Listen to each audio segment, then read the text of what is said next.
Boa tarde, boa noite. Eu estou utilizando meu nome é Demetrios, estou utilizando esse espaço hoje para poder fazer registro da história que eu vivi. E queria registrar aqui um episódio quando eu morava em São Paulo, ainda menino, que foram as eleições para governador em 1982. É importante entender que nesse período a legislação eleitoral ela proibia a coligação. Então, ou o partido lançava a chapa completa ou não lançava. E o eleitor também tinha que dar o voto vinculado. Ou seja, você não podia misturar seu voto com candidatos a deputado federal do PT, com governador do PMDB. Você tinha que votar fechado no único partido ou o seu voto seria anulado. Além da conjuntura de proibições de rádio, de TV que havia durante a ditadura militar. Havia um desgaste da ditadura militar. A sua candidatura, que era a candidatura da Arena, do Reinaldo Barros, ela foi derrotada, ficou em segundo lugar.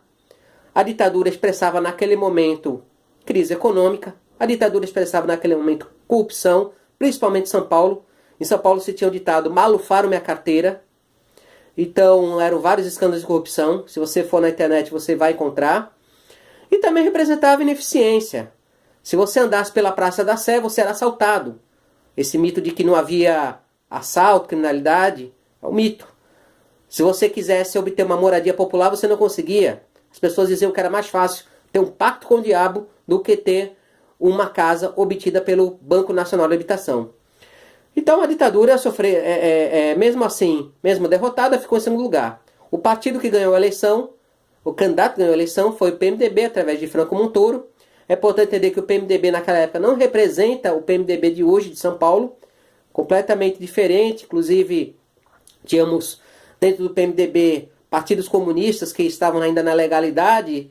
Nós tínhamos deputados, lideranças que faziam oposição à ditadura, representavam segmentos da sociedade. Eu lembro dos meus familiares ter uma relação, então, na época com Freitas Nobre, que foi um opositor da ditadura, kardecista, e que tinha relação com esse segmento. E nós tínhamos também o PT. E o PT tinha sua figura pública maior, como sempre teve ao longo da sua trajetória, que era o Copeiro Lula. O Copeiro Lula, na época, ele era o líder, tinha sido o líder das principais greves metalúrgicas do ABC, dos sindicatos metalúrgicos do ABC, e ele expressava a identidade de classe. Ele simbolizava a classe trabalhadora no jogo político.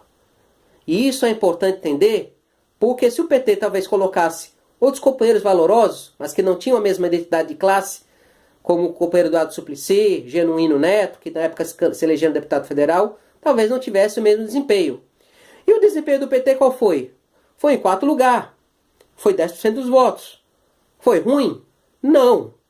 O PT, na sua primeira eleição lá para governador com o companheiro Lula, teve mais de 1 milhão de votos. 1.114.000 votos, aproximadamente. O companheiro Lula, tempos depois, inclusive, conversou com Fidel Castro, dizendo, olha, eu perdi a eleição, quarto lugar, mas o Fidel Castro disse assim, companheiro, qual o líder da classe trabalhadora no que disputa uma eleição e tem mais de 1 milhão de votos? Então, essa identidade de classe, eu, inclusive, presenciei. Eu lembro de um colega de sala que ele foi com o boné do Lula para a sala de aula. Então as pessoas assumiam, assumiam sua identidade de classe, e a gente tem que ser muito justo, não era por partido necessariamente, não se falava muito em PT, se falava mais em Lula. Né? Se falava em Lula, eu vou votar no 3, porque você votava em números que a ditadura colocou, que eram números de uma dezena, diferente de hoje. Então o número do PT era 3. Então é importante entender que essa força hoje que o Lula representa, mesmo preso, e cada dia aumenta o sentimento de volta à presidência da República, não é de agora. Né? E a nossa defesa do companheiro Lula, e eu falo agora como presidente do PT, a nosso repúdio a qualquer discussão de plano B, é porque o companheiro Lula não expressa só uma possibilidade de vitória, que é uma possibilidade de vitória forte. O companheiro Lula só não expressa o melhor presidente que esse país já teve, e é verdade, foi o melhor presidente que o Brasil já teve, mas também expressa um sentimento de classe, uma identidade de classe que poucas lideranças na esquerda, na centro-esquerda têm. Então, hoje o companheiro Lula expressa isso. E é nesse sentido que cada vez mais cresce o sentimento de volta para a presidência da República. Porque a classe trabalhadora se identifica com ele e é nesse sentido que cada vez mais ele se fortalece.